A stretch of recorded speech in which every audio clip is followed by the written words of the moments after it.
Where's the twins then? Go on, ask them. They spend all day long babbling to that horned beast. They know well his voice. The adversary comes in the shape of a he-goat. And whispers, he is Lucifer. Hey, yo, what's going on, friends? Welcome back, finally, to In Madness Pod. It's Shawn the Butcher here with Vertebrae33. What's up? Hey, Shawn, what's up? How you doing? I'm very excited for this movie. I promise it's way better than some of the other movies that we've reviewed. I'm looking forward to the next movie we're going to review, and even the new little tidbit that we have introduced to the show, the Point 5, which we're going to try and make a running theme because there's nothing I love more than a good running theme. Yeah, and if we do these 0.5s more, we're going to fill up. We're bi-weekly, but we might hit a weekly status before we know it. So if you're into hearing us talk, you might get more of it. I promise this isn't a 0.5. As I promised in the last 0.5, we are doing a movie. We're doing one of our favorite movies, but we want you to give us your input on the socials at InMadnessPod, InMadnessPod@gmail.com. We got a YouTube page. We got a playlist on Spotify. All of it is available in the link in the description. We want to hear from you everywhere on the socials. And I'm already going to ask now, even though we haven't introduced the movie, do you have the vinyl? I do have the vinyl. Yes, absolutely have that vinyl. So as customary every week, well, every other week and more so often, tell us what movie we are going to be reviewing for. Wait, this is episode 14. Yeah. 14. We actually made it to 14. I felt like we were stuck on 13 and 13.5, and we did some damage with Lucy, and I didn't know if we were getting out of it. We were only using like 2% of our brains. But hold on, before we start. Oh, man, tell me he got props again. Is this going to be like the tinfoil hat? Whoa. I mean, intimidating witch hat with pink stars. Are you old witch or hot witch? Yeah, exactly. You know. You're a little bit of both. Yeah. And it is kind of hot out today. But I'll take it off because it is. I had to bring some levity to this because this is a pretty intense.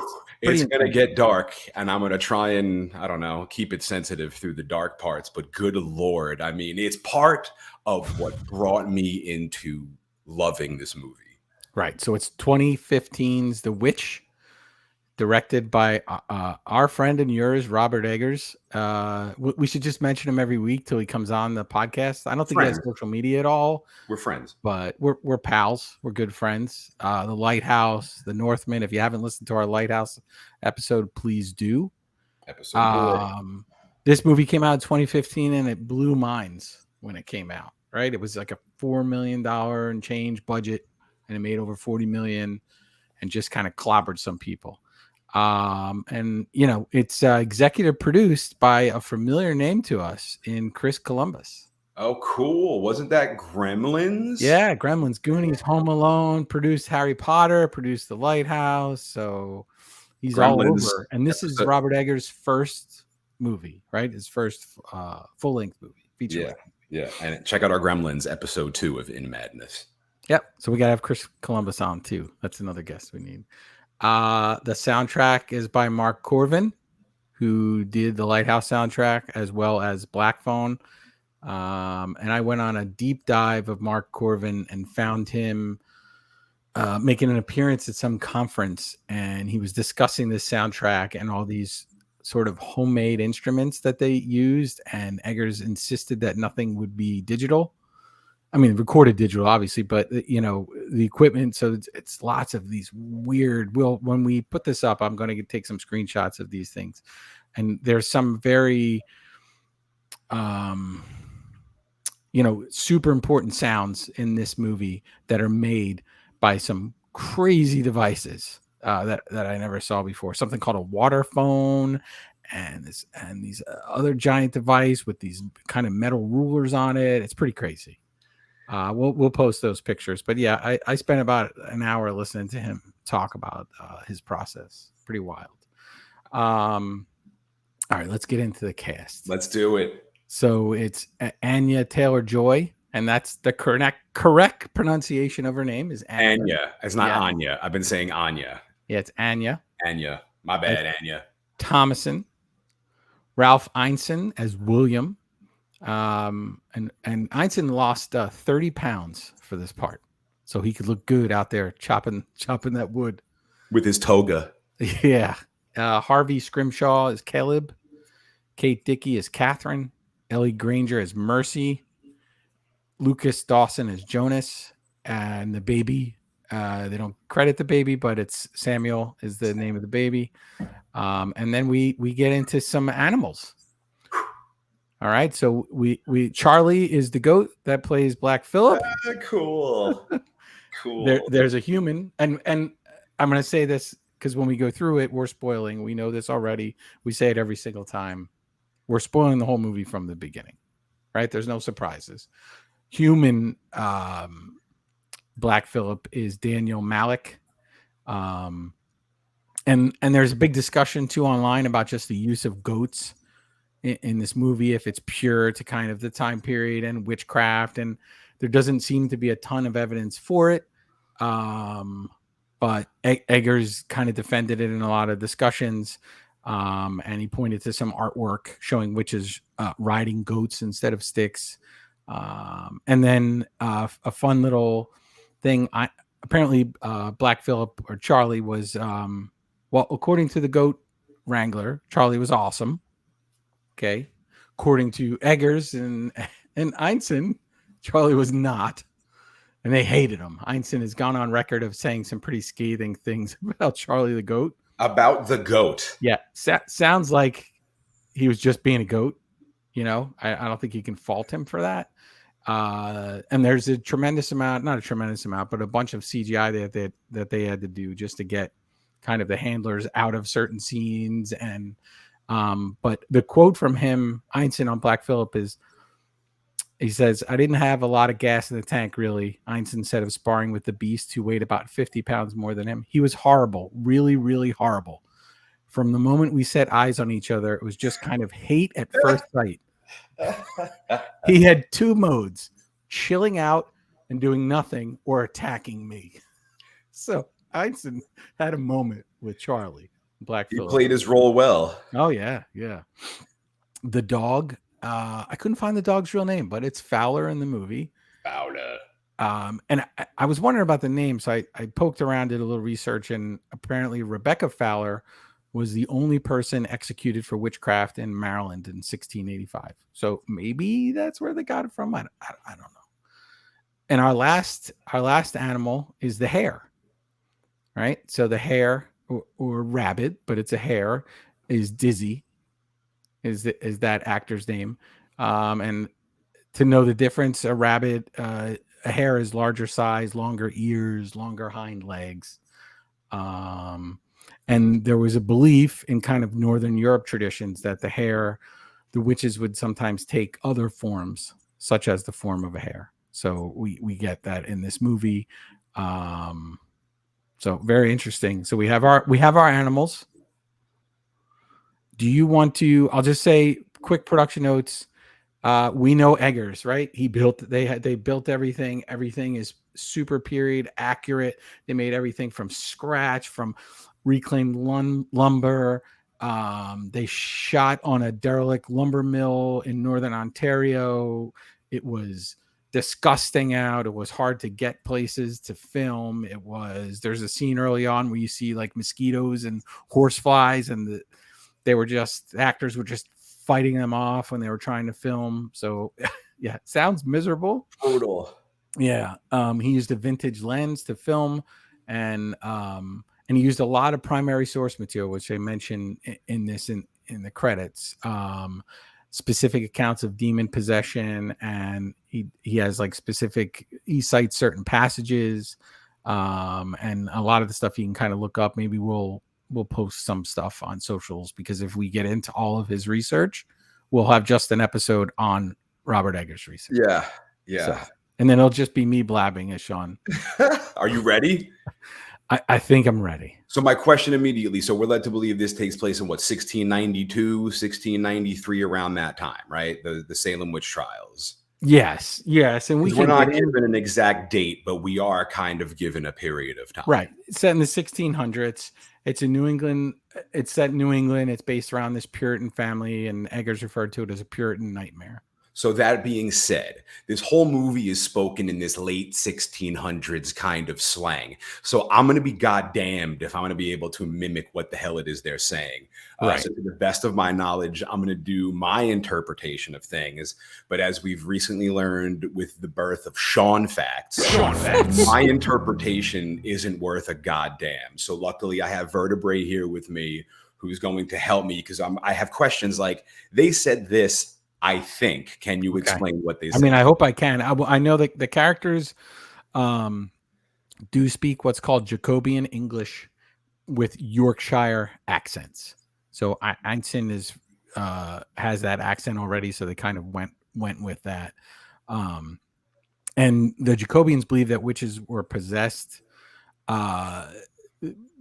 people and were associated with the devil and demons, and so it was a big part of kind of their beliefs. And there's all these sects of the Puritans and the Separatists versus the Puritans. And I will say, though, there's something in this movie that feels very Christian to me. And I know I'm reading into it because Eggers kind of acknowledged that wasn't intentional, but we will get to it later, and that'll kind of tie into a running theme we've had a bunch of times on this podcast. Oh, great. Yeah. It's not about Lucy. Yeah. If you're watching on YouTube, I was timing to say that right when Shawn was taking a drink of water. Just get a spit take over the microphone. So we get this eerie music, The Witch, a New England folktale. We got our family in court, Anya Taylor-Joy. Did I say it right this time? Yes. Beautiful. It's Margot from The Menu. She's back. Yeah, back. We'll get her on the podcast too. I will say from the title card, The Witch, it has the 2 V's. That was a big thing instead of a W. And that's just due kind of to the printing press. The W was less common, so they used 2 V's together.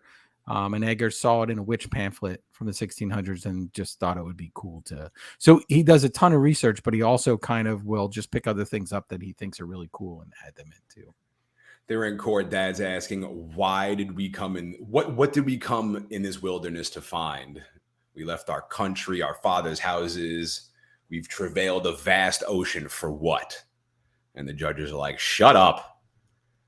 Father's like, did we come here for the pure and faithful spreading of the gospels? And still the judges are like, shut up. We're here to judge you, not you judge us.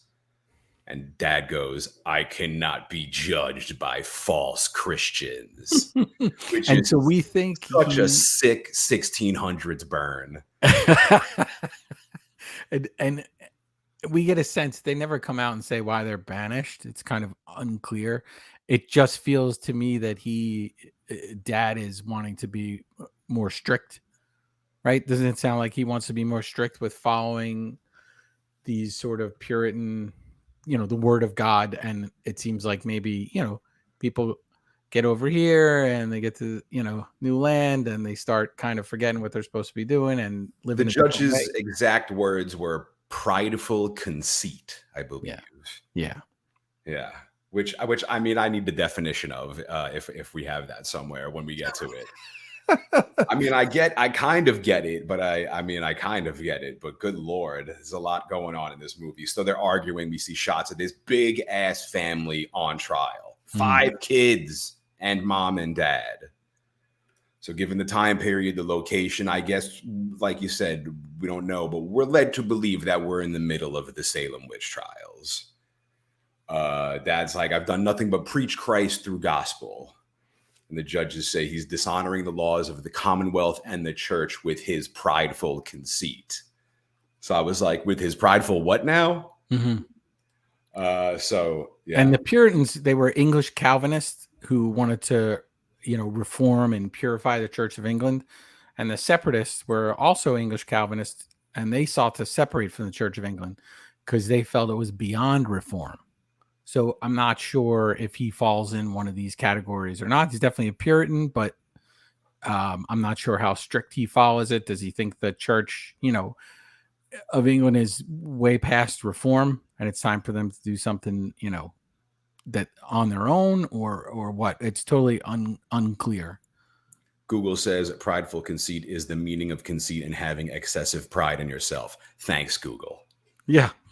I mean, that was just those. That was the words. same thing. Yeah, Right. flip back and forth. Thanks for nothing, Google. Thank you. Appreciate that. We get the shot of the whole courtroom staring at this family, and Dad says, "I'll talk as much shit as I want," in so many words. Mm-hmm. And the judges say, "Then how about we banish your ass from the plantation?" Very worried. The family was looking at Dad like, "All right, cool it, shut up." And Dad says he would be happy to leave. So they tell him to get to stepping. Family leaves on horse and carriage out of the village on their own into the wilderness with all their belongings. What an absolute nightmare time to be alive. I'm sorry for anyone born in the 1600s listening to In Madness, but it sounds like hell. Yeah, there's no way I could hack any of this. And also, like, this guy, like, Dad's like, all right, well, we're getting out of here, but like, you're then all by yourself, so you've got to do everything by yourself, and the kids just have each other. They don't have other friends. There's no other education except for what's coming from you guys. It's just yeah, I don't know. I mean, it's easy to say because we grew up at a different time. I just don't right now. If I was plopped in the 1600s, like, I'm not, No. I don't know when I'm lasting until, but like, it's not very long. They're heading dreadfully into the woods. This horribly eerie music is playing, like when Jack's losing his mind in The Shining. Yeah. Just the way Robert Eggers sets the mood. I love, whether it's Lighthouse, whether it's Witch, I love this feeling of dread you get. You just know something horrible is about to happen. And he's super involved with the score and the process of that with Corvin. So, if you just were to take that score out of that scene and you could put different music in, it'd be a completely different scene. It just adds to all of it, like working hand in hand with your composer in that way. It's just beautiful. This family's sitting by a fire in the woods, camping out, and we cut to daytime. We got this beautiful sky overlooking this amazing, untouched by human hands land. We see the family on the floor praying. Mother and father exchange a smile for their new life. Is that the only smile of the movie? It will be their last. They found their new home. Father builds them a house where they're going to live. They're praying towards the forest, not knowing that something on the inside of that forest is looking right back at them as actual prey. Yeah. Again, Eggers is horribly ominous music slowly zooming into the forest. It is badass. Just setting the mood. I love the way he sets it up. It sounds like, it sounds like a group of women chanting. And I was wondering if that's one of like his instruments that you were talking about, or if it's actually women chanting. Like, yeah, there was the water phone device that kind of had some of those sounds.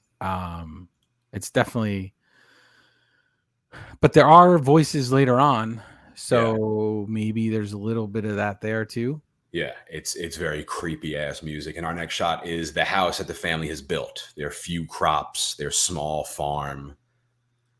It's crazy how they live. No realtor, no closing costs.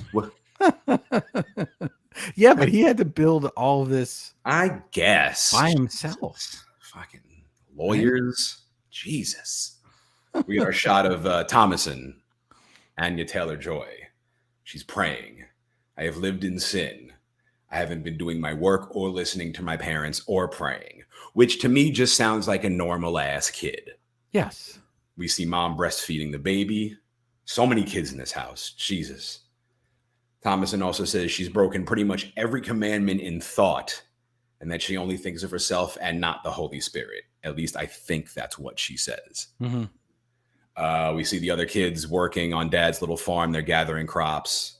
Thomason said she deserves pain and misery in this life because of all she's done and everlasting hellfire. And it's crazy. So they bought that corn in advance and kind of stored it up. So some of it seems like it's rotted. right? When they're taking it down, and there's an online theory about it that that if you eat rotten corn, there's actually, and this part I think is true, there's some sort of like hallucinogens in it. And so we get this rotten corn and the situation with the bad crops, and then the movie goes off the rails. Kind of crazy. Also, Everlasting Hellfire, great band name. But being a kid, so harsh back in the late 1600s. Thomason's begging forgiveness from God, or as Miss Carmody would say, God. Thomason walks outside from where she's praying. She walks over to Mother, who hands her the baby, and Thomason walks towards the forest.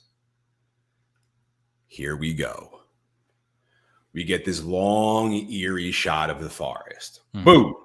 There's Thomason. She screams, playing peekaboo with the baby. The camera's going back and forth from Thomason to the baby. The first 2 times, the baby looks stoked. The third time, the baby has this terrified look on its face.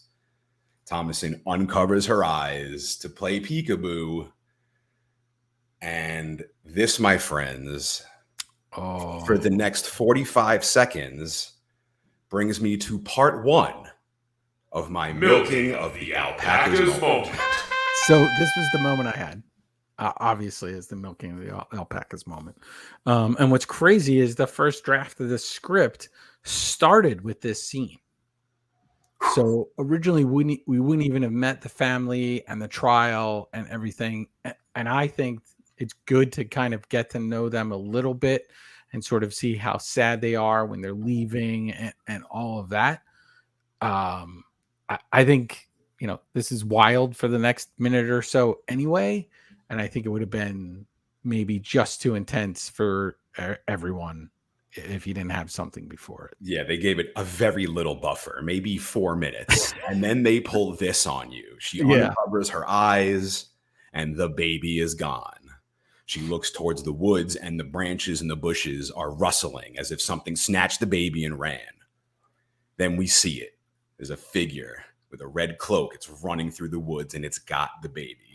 Then we're inside the home. The baby's naked. The lady's naked. She approaches it with this old hand, touches the baby, and then picks up a knife.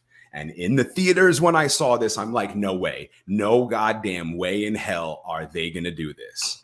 And boom, the screen goes black. We cut to the witch. She's got a stick. She's pounding away on a stump. She's making, you guessed it, baby soup. Oh, so awful. And then, of course, awful. Yes. Yeah. And I was like, and I'm like, 4 minutes into this movie. And if that's not enough, she begins rubbing it all over her naked body. Right. And I'll stop you there. So Eggers talks a little bit about this, and just first of all, say, as per every single podcast we've done, I didn't. Yeah, exactly. Whew. I didn't see it in the theater. I'm glad I didn't see it in the theater. I was a new dad when this movie came out. I don't know how I would have handled that part in the theater. I need to seeing it home the first time, and that I probably saw it whenever it first dropped.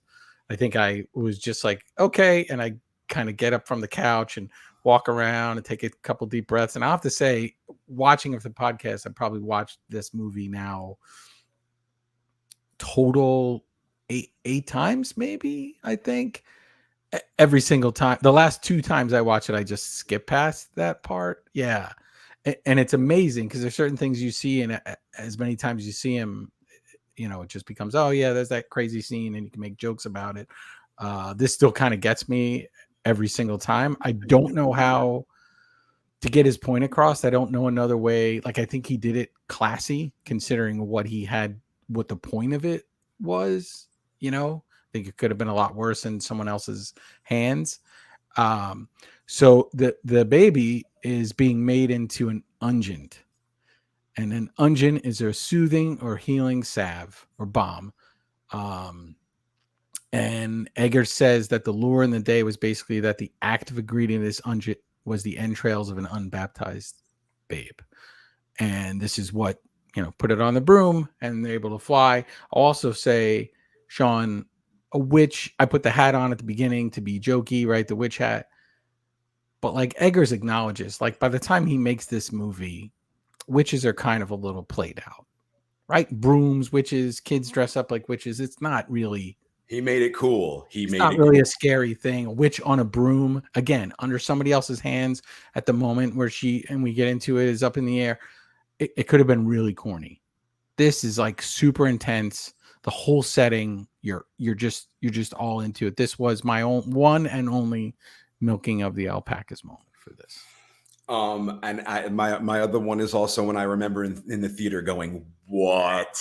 So I will say that. So she covers herself with the baby soup. She covers her broomstick, and she's laying on the ground. She's shaking, and as she's shaking, she begins to float.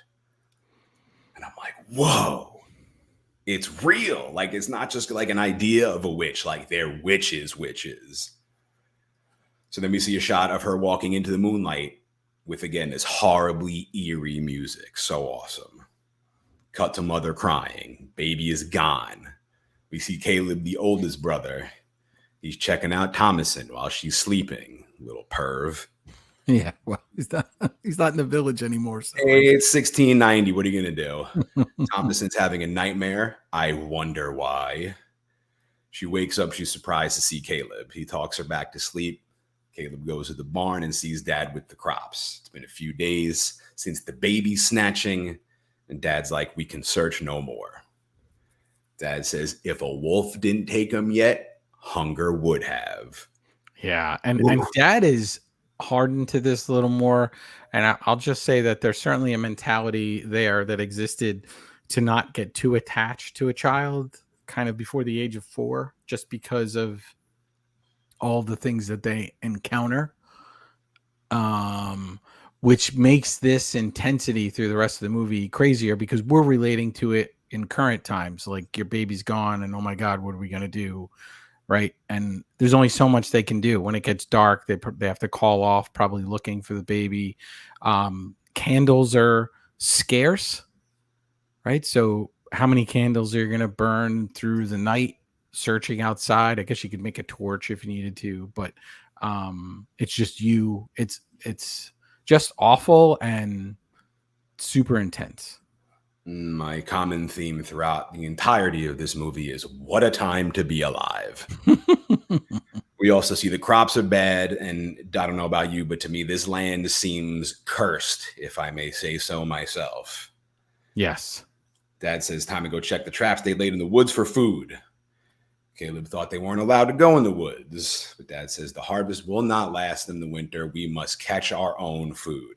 We will conquer this wilderness. It will not consume us. Mm-hmm. And then we get a long shot of the wilderness getting ready to consume them. Yeah. Like, you think so? The boys head off. Oh, there's my physical therapy alarm to do my cobra pose. I do my cobra pose, and I got to hold it, whatever. I got a bad back. I'm not going to get into it. The boys head off into the woods.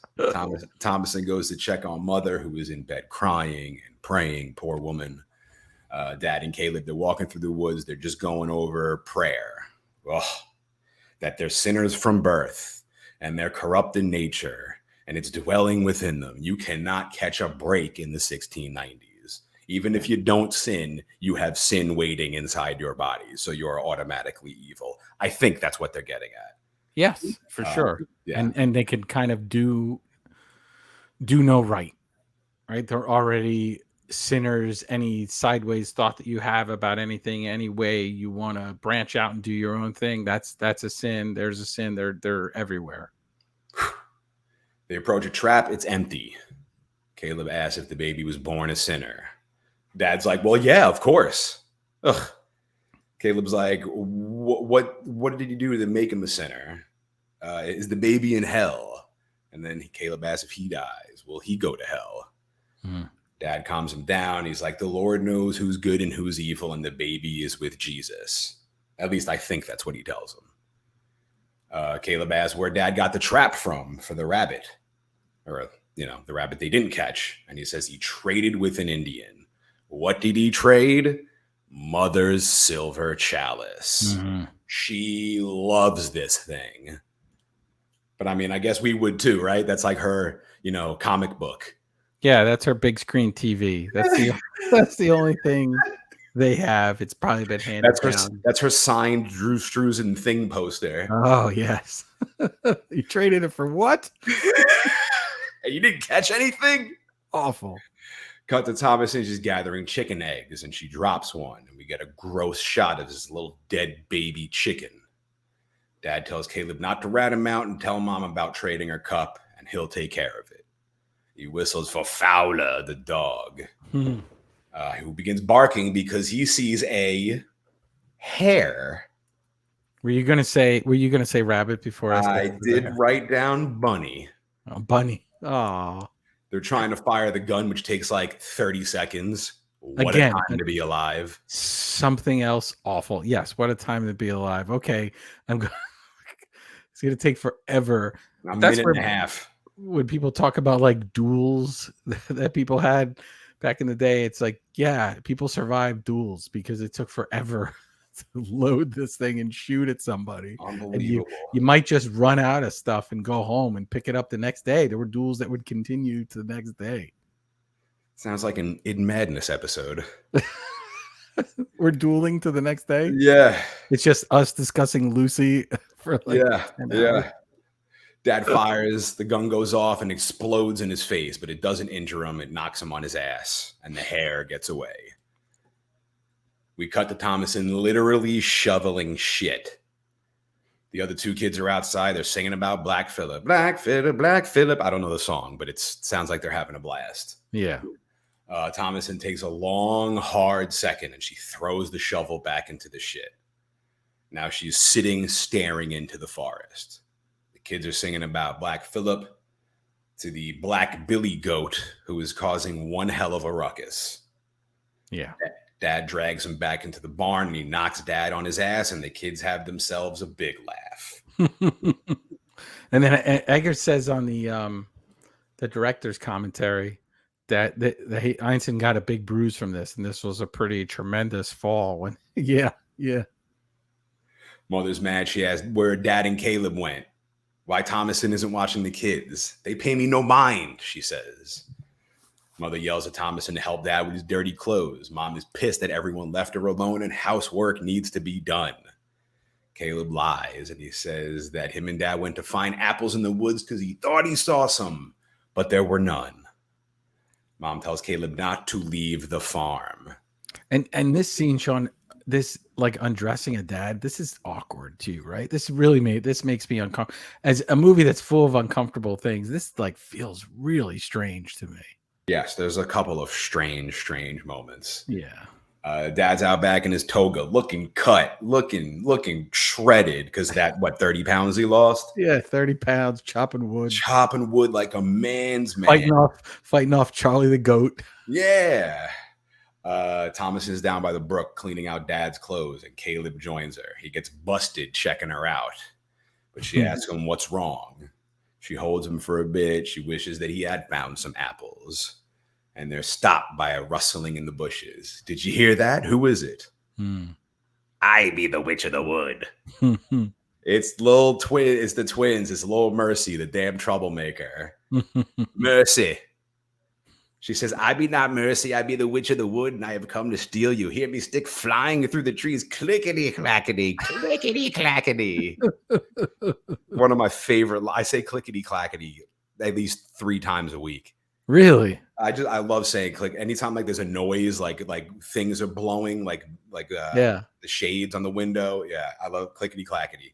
Stays with me forever. Thomason's pissed. She's washing clothes, and the kids are out playing.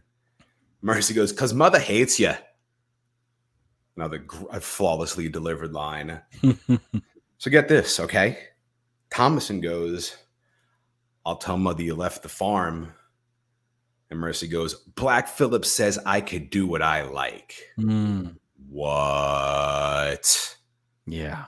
Mercy says, I used to be able to come to the brook before you let the witch take Sam. And Thomason gets pissed. Caleb says, a wolf stole Sam. Mercy says, a witch. I seen her in her cloak in the woods. What? Yeah. So get this. Thomason goes, it was a witch, Mercy. You're right. It was me. I stole Sam. I be the witch of the wood. I am that very witch. When I sleep, my spirit slips away from my body and dances naked with the devil. That's how I signed his book. What? So I think she's just messing with them. But what about what Mercy said? Is the goat actually talking to these That kids? part I don't know. That is a possibility.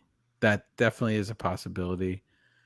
But I think this movie is Thomason's turn and to freedom in a lot of ways for her. And I think we would be off track if we were like, okay, she's kind of evil from the beginning type thing. She continues on. He asked me to bring him an unbaptized baby. I stole Sam and gave him to me, master, and I'll make anything else vanish that I like. I'll make you vanish too if you displease me. I'll boil and bake you since we haven't got any food. I think she's just an angry teenager. She throws her sister on the floor. She throws Mercy on the floor. She's like, I crave to sink my teeth into your pink flesh. She's like, if you ever tell mother, I'll kill you, I'll kill your mother, and I'll kill Jonas too. And I wrote here, it sounds like she's trying to scare her, but it also sounds very much like a confession. Right. Well, but I don't think she's there yet with any of that. But I do think, listen, they just moved from the other place. I'm sure there's a lot going on with witches. People are talking about it, accusing other people of being witches, hearing stories. Teenagers are messing with other teenagers. I think it's just kind of an angry teenager who's coming out and saying that stuff, to her younger siblings, but certainly has a ton of weight when we get later on in the film. Mercy runs away screaming and she goes, get away from her, Caleb, or she'll witch thee. Flawlessly delivered. Caleb tells Thomason, stop telling Mercy these fantasies. It was a wolf that stole Sam. And we cut to the dinner table. Dad is praying, forgive us for today's sins, yada, yada. Free us from shame and torment, yada, yada. The Holy Spirit dwells in us, and so forth. And the family begins to eat what little food they have. And two things. One, so beautifully shot. I mean, the whole movie this looks like a painting. The way this scene is lit,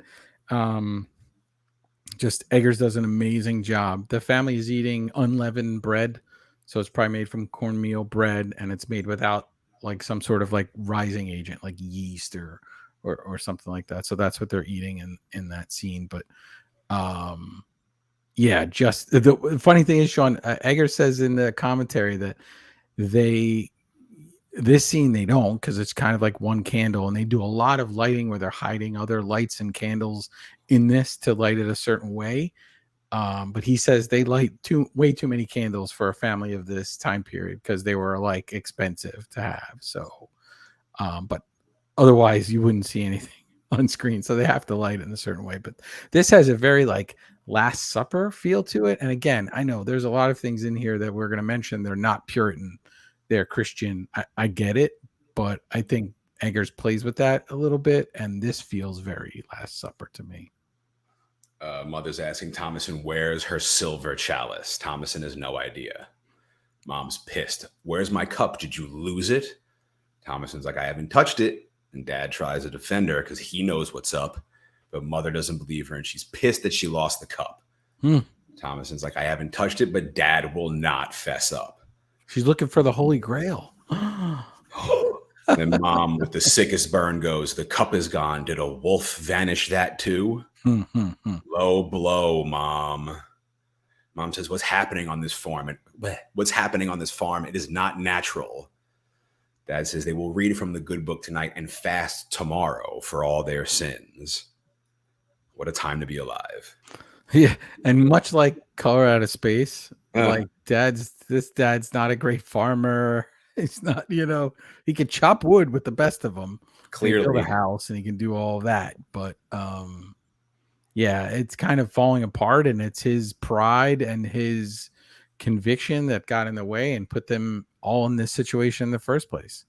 I think if he would have just sort of went along with whatever trial they had and kind of put the kids ahead of his own bravado, I think, they get a different outcome. But now he's in deep, right? It's like he's in this argument and now you're just in deep and you just keep escalating it over and over. No, we're fine. Everything's fine. Yep. Cordon's rotten. Baby's gone. No, we're good. We're going to get through it. Don't worry. We're going to fast. We're going to fast and we're not going to eat. Great. Yeah. Great. Yeah. Just pray. We won't eat, but we'll be totally fine. Great. What a time. Inside the house, we hear the sheep making noise. Mom yells at Thomason to go check on him. She goes to the barn, and there's the hare from the forest that got away, staring at Thomason. Back inside, Mom and Dad are in their room. They're in bed. Mom's praying, crying. Dad tries to comfort Mother, tells her to be grateful of God's love. She says God has cursed the family. Dad says that they're being humbled. And she's like, when Christ was led into the wilderness, he was met by the devil. We should have never left the plantation. Dad goes, what do we need? Silver chalices? Sick burn. And I'll say, so let's establish this, right? So we have Black Phillip, who is, for all intents and purposes, the devil, right? In cahoots with the witch who took the baby and is also showing up in the form of a hare and kind of watching the family. So there's just a lot of eyes on them. And then we have this other sort of, felt like an old argument, this silver cup, right? I feel like they've had this argument before, like, because if you think of it, William probably thinks that's unnecessary too. Yeah. Right. But it's from the family. So he's probably she's putting it up on the mantle and he's moving it somewhere else. This feels like an old argument that they've had about this. Yeah. Yeah. Mom gets pissed. She says they may have sold it because no one would trade for their corn. Yeah. She also mentions how Thomason has begat the sign of her womanhood. And then she stops and calls to the children to make sure they're asleep. They are not. No. They're all right above them listening to everything they're saying. Yeah, the place isn't that big, so I don't know what she thought. I don't know what she thought they were doing. The upstairs of this, by the way, and give you a gnarly bit on that, is called a gannet, and it's upstairs. It's a habitable attic. It's traditionally small, dismal, cramped, slope ceilings. We see it later on when they're filming this. The gannet that they're showing is in a different location than where they're filming the bottom of the house, which is interesting. So they had to kind of continue it up.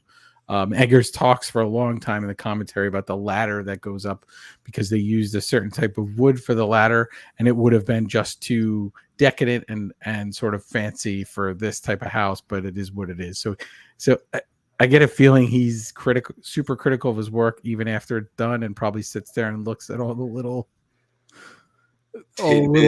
inaccuracies or things that he thinks stand out to him. He mentions at one point, and once he said it, I couldn't get out of my mind. The next time you see it, you'll do it too. But Anya has her ears were pierced, so she has the little holes where she would have had the piercings, and he wishes that they had CGI'd that out because it just bothers him now. Yeah, that's some real director shit. Mom says Thomason is old enough and needs to leave to serve another family. So was this common practice? Was this what they did back in the day? Yeah, I mean, it seems like it from here. I didn't look this up. But yeah, super intense. And was it escalated because of what happened with the baby? Maybe. Does she feel, I don't know, a weird competition with her own daughter?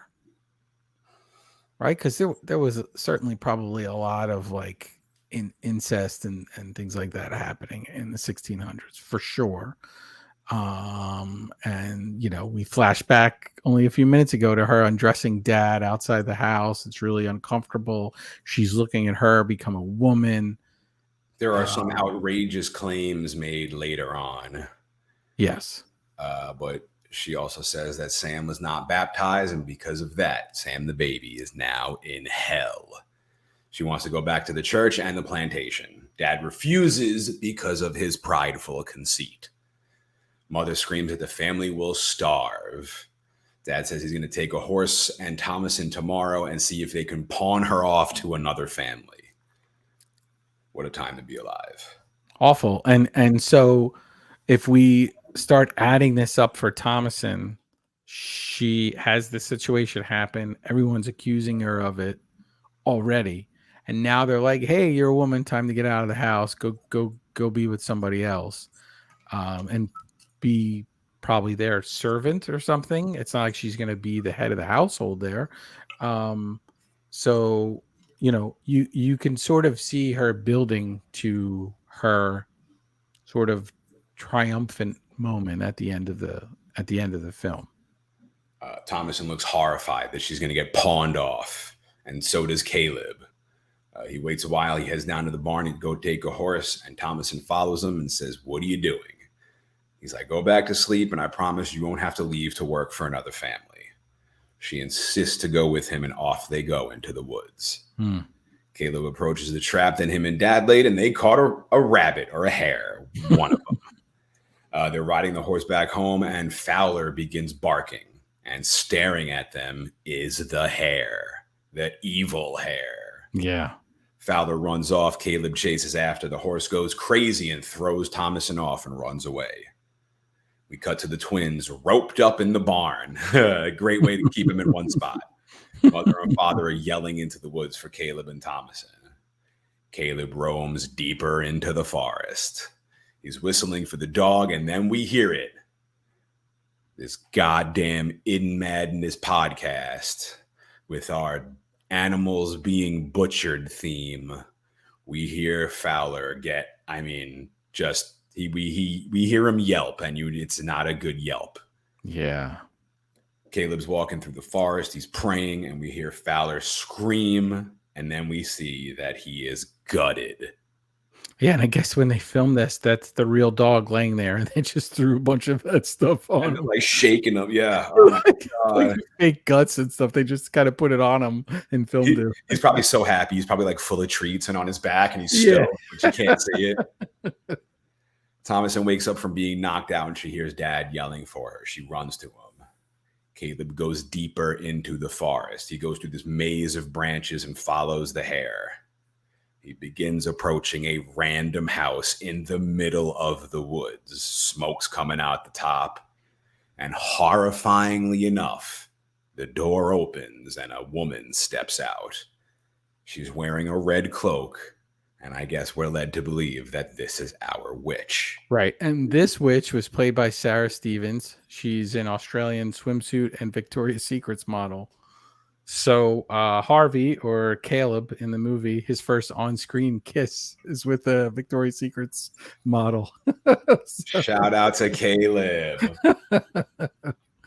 And the red cloak is certainly a very common theme with witches, and there's some people who what's the Little Red Riding Hood kind of allude to that, and even Eggers talks about kind of folklore and witch lore and other things, and kind of rolling into each other.